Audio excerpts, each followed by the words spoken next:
Day 606, 22 for 22. Good morning. I hope this finds you well. Please stay in your fight and do not quit. So, we have been talking about breakups yesterday. I'm going to continue on with that. Now, some of this might repeat from yesterday. I don't know.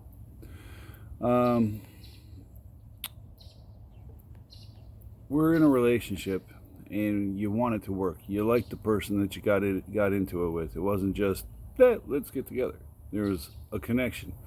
It was either chemical or personality, whatever. However you got together, you all got together, and it worked for you.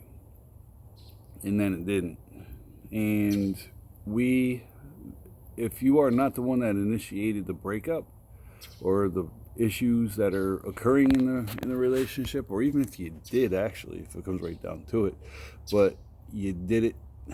However you did it, and you ended up where you're at now. And you want things to continue, and you're going to fight for them to continue. And I'm not saying do not fight for your relationship, but if somebody's mind's made up that you guys are done, you're done. You cannot change another person's will through sheer will. If you're the more dominant of the personality, you might get them to agree to keep trying. But if their mind is set on getting the hell away from you, they're going to find a way. It's going to happen. They're either going to make you miserable to the point where you say, F it, or they're just going to be miserable and the relationship's going to suck. We spend our time, and this is what I wanted to say yesterday, we spend our time during a breakup trying to get things back to where they were when they're never going to go back there. We're trying to bring the past into the present to move forward with something that has already dead. You're giving CPR to a corpse. And I did that. And that is pretty close to what put me on the edge of the cliff. I will not go into, well, all I'll say is people can be friggin' mean. And I mean, not just mean, but downright evil when you break up. People will say and do things to you, and you can do the same things back. I'm not saying that it's a one-way street. That can push a person that's already struggling to the wrong spot, and then occasionally they jump. There's actually a chick in jail in Massachusetts for getting her boyfriend to commit suicide. I can relate. I didn't do it. Came close, and I was pushed. But we sit there and try and fight to get the past back to the present to go into the future, and it's just not there. Quit trying to drag that forward. You're trying to drag a corpse that you cannot carry into the future, and it's futile. Resistance is futile. Sorry, Borg. There's just, I won't say you're wasting time because it's a person you cared about and you may have children with them. And you have to work within that new normal to get through. You've got to understand the dynamics that are going on around you. You have to put them in perspective of what you need to do to move forward. And obviously, you're never going to forget that person, especially if you have kids and you have a decent relationship with your kids, and you get to see them and you get to visit. You're going to see that other person. There's just no way around it. And this goes male or female. It doesn't really matter. But you have you don't have to do anything. That's the problem. You should treat your ex with a modicum of respect, especially if you have kids involved, because one, those kids are watching and they're looking at how you treat mom or how mom treats dad, and they're going to take that lesson and move forward with it in their own lives. And that is something that we have to be mindful of. The relationship I have with my 18-year-old is pretty dang good. Could be better, but a lot of it is distance at this point. But the thing is I've always at least tried in front of her to not argue. I can't say I haven't argued with my ex in front of her, but we've tried, and I got to give her credit on that. We've tried to keep it out from in front of her. And we haven't really argued in years. And that's a good thing. But you have to keep in mind that there's people watching. Little eyes and little ears are watching and learning how to deal with these situations. And if we allow ourselves to lose our temper and go crazy and get angry and, fight for the wrong things, I guess you would say. You should be fighting for your kids, not the relationship, if the relationship is dead. And you gotta be able to make that call, like the triage nurse or the triage doctor in a hospital. There's only so many life-saving steps you can take before you got to call it, because you're wasting time, resources, and energy. And you have to then concentrate on the survivors, and that's you and your kids, and that's in the spouse that you had, or the girlfriend, boyfriend that you had.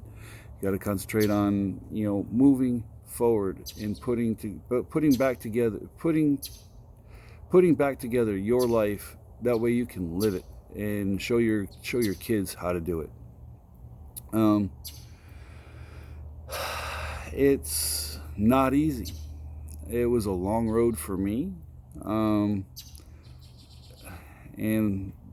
unfortunately there's no real manual that I've found on it, other than it's called the law and dealing with divorce and custody and all this other stuff. But as far as you personally getting through it, you can't let yourself get on that wall. One, if this is the reason that you're sitting on the edge of that cliff, you cannot jump into the abyss and let those kids see that how you deal with a problem is just leave this world. One, that's not a fair or good lesson for them to learn, because we don't want that to happen to our own kids. There is so many things I wish I had known then that I know now. And the main thing is that life does get better. It does improve. It does work itself out. Time regulates just about everything, and it helps a lot. And it's very important to allow yourself to heal. And I saw a meme yesterday, and it made so much sense, and I tried to share it and it wouldn't share. And I hope I get it right. Time heal, or you have to allow yourself time to heal, and stop the bleeding, because if you don't allow yourself to heal, you end up covering everybody else around you that didn't deserve it in your blood. So take the time to heal and then get moving on with your life. And people will help you. You're not going to be alone. In this day and age, you're never alone. All you have to do is give the word. If you're in a group, or even if you're just on your regular Facebook page, if you say you need help, somebody is likely going to reach out to you and say, what can we do for you? What can we do to help you?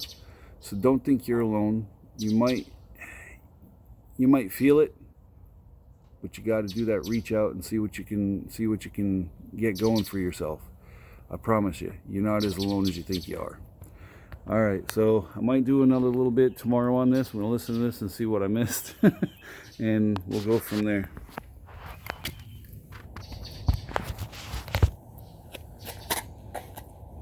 Morning. Good morning, how are you? I'm good. How are you? Good. That's good. You too. 4, 5, 6, 7, 8, 9, 10, 11, 12, 13, 14, 15, 16, 17, 18, 19, 20, 21, 22. 1 for the airborne ranger in the sky. 1 for the infantry. 1 for the fallen.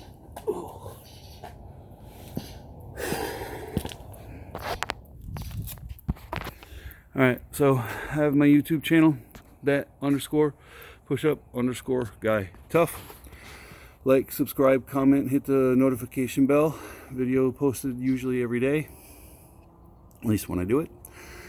Then I have my Facebook page, Jim Tough, and then approximately 20 Facebook veterans groups. If you would, please share the videos. And if you cannot share from the group you find it in, please come to my main page, Jim Tough, and share from there. I'd appreciate it. I want to get the message out. I want to try to help people.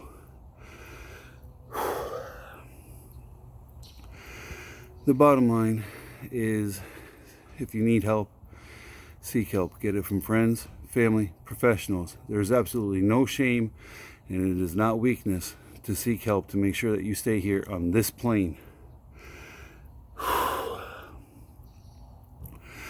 Do not use suicide as a permanent solution to a temporary or permanent problem. You got this. We'll see you here tomorrow. Tough out.